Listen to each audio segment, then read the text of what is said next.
Eu nasci numa fazenda aqui próximo, chama Pitangueiras. Nós somos em 5 irmãos.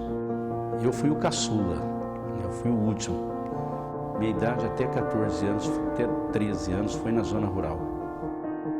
A minha mãe foi uma mãe maravilhosa, né? Uma mãe amorosa, uma mãe que sempre quis o bem de todos os filhos. E meu pai sempre foi rígido, né? Eu não cheguei, né, pegar daquele tipo de pai violento, né? Mas um pai duro, cobrador daquilo que um filho deve fazer, trabalhar e ser honesto. Eu tenho uma infância mais ou menos igual do Lula, né? Minha mãe se separou do meu pai, né? Infelizmente naquela época, né, eu penso que se fosse hoje a gente teria evitado isso. Nós viemos para a cidade, eu tinha 13 anos, foi uma vida difícil, saindo da zona rural, não conhecia nada, não sabia nada, foi muito difícil. E nós tivemos aqui que recomeçar uma vida, né? Nós tínhamos que trabalhar para comer, foi o que nós aprendemos a fazer. Nós passamos necessidade, como qualquer família carente, pobre, necessitada passa. A minha irmã Maria, que hoje é minha mãe, que é a pastora Maria, ela ensinava isso. Temos que trabalhar para almoçar, temos que trabalhar para jantar. Então, passar fome nunca deixou nos passar. Eu tenho uma história de trabalho desde moleque, desde criancinha, né? Com 9 anos eu ia para a roça com meu pai. Meu pai ia na roça cortar arroz, eu estava junto. Ia quebrar milho, eu estava junto. Ia tirar leite, eu estava junto. Então, minha história de trabalho é desde 9 anos. Toda a vida eu trabalhei. 13 anos eu fui para a luta, né? Então, eu tive que aprender a trabalhar cedo. Olha, temos que trabalhar. E a Maria, minha irmã, foi muito rígida. Ela dizia assim, olha, a vida é trabalho e estudo. Nós tínhamos compromisso com a minha irmã de manter a casa junto com ela. Isso aí nós honramos. O primeiro serviço meu em Barretos foi trabalhar numa horta que chamava Horta do Seu Paulo. Trabalhei muito tempo, né? Nós trabalhávamos das 4 horas da manhã até 5 horas da tarde. Depois eu tive que estudar, então eu trabalhava de manhã, parava em torno das 10 horas, ia para a escola, saía à tarde e voltava novamente. O segundo serviço foi ser engraxate. O meu ponto era no Zé Pardal, que está lá até hoje, tem um bar até hoje. Trabalhamos ali engraxando sapato muito tempo. Depois fui para o ponto da Avenida 1, São Luís Oreste, que está lá até hoje também, que me conhece, que é meu amigo, né? Eu tenho gratidão por ele, porque ali na 1 era uma feira muito grande, então a gente ficava engraxando sapato ali. Fui ser cobrador de ônibus, porque você sair de engraxate para ser cobrador de ônibus é muito bom. Eu era cobrador no horário e no outro eu ia trabalhar no King's Lanche. Então eu era cobrador de manhã e à tarde eu ia para o King's Lanche. E o mais gostoso disso aí, que essa lembrança eu tenho e é muito boa, que tudo que sobrava, né, nós separávamos e eu levava para casa. Então eu levava o almoço e a janta do King's Lanche. Depois eu fui ser guarda noturno. Meu apelido de paçoca veio quando eu entrei na Cutrale. Foi em 81, quando o Leandro nasceu. Foi o primeiro serviço meu que realmente eu tive um salário bom. Mas eu tinha que construir uma casa. Então eu comecei a vender doce.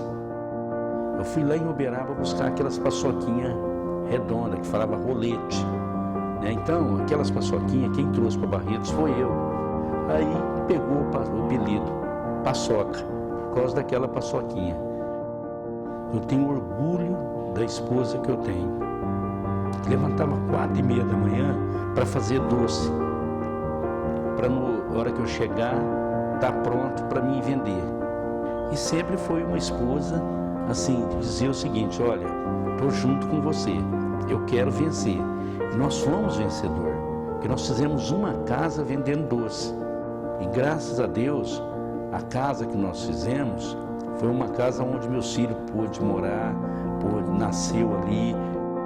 Se você crê em Deus, se você tem fé em Deus e você tem força para trabalhar, e eu faço isso até hoje, Chego em casa e eles falam: Arlete, eu tenho que continuar trabalhando, não dá para parar.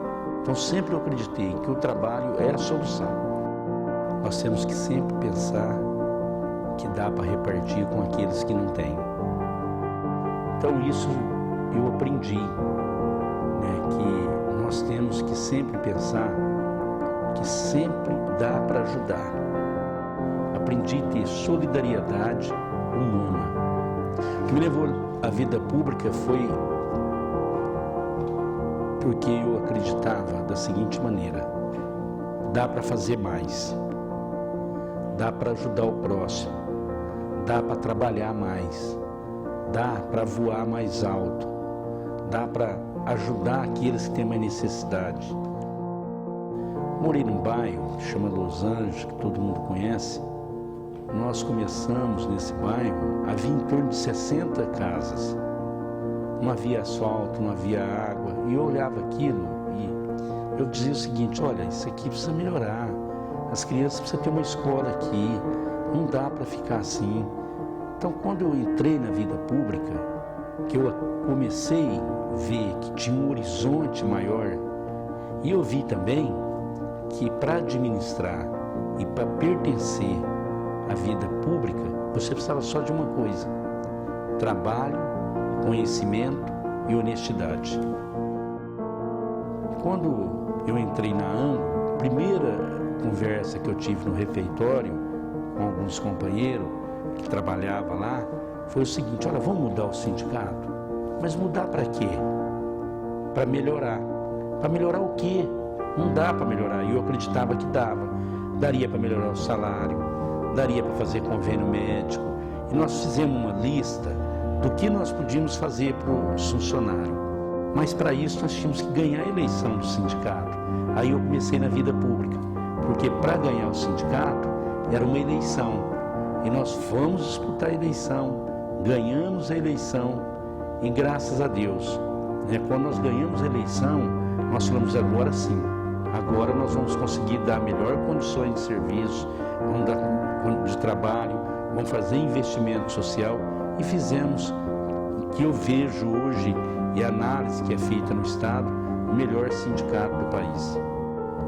Aí veio o impulso da eleição do sindicato. Em seguida, a de vereador, acabamos sendo eleito na época com 704 votos. Eu assumi a presidência da Câmara depois de 2 mandatos, onde nós fizemos aquela Câmara linda que hoje é uma Câmara muito bonita, que serve de modelo para todos. Nós fomos para o SAI para fazer a diferença. Quer dizer, o SAI foi uma referência que nós sabemos administrar. Ser prefeito é amar a sua cidade, gostar de gente e gostar de trabalhar. E em Barretos, na verdade, ela precisa de alguém que ama essa cidade e que gosta de pessoas. Nós gostamos. E em Barretos existe aquela história que é verdadeira de 2 forças. Nós não queremos ser a terceira força. Nós queremos ser aquele que faz a união. A pessoa mais importante para a minha vida chama Jesus. Porque sem Ele, nós não somos nada. O Brasil está crescendo, né? As pessoas estão aprendendo que não adianta mais viver em atritos, em brigas. Nós temos que ver hoje, eu estou assistindo isso, estou acompanhando, que só cresce quando há união. E eu acredito muito, eu tenho muita esperança que haverá em Barretos um mover de união pelo crescimento. E eu acho que é agora. Olha, você pode ter certeza de uma coisa: Barretos só vai crescer de verdade mesmo quando haver união de amor, de vontade, de trabalhar e não brigar.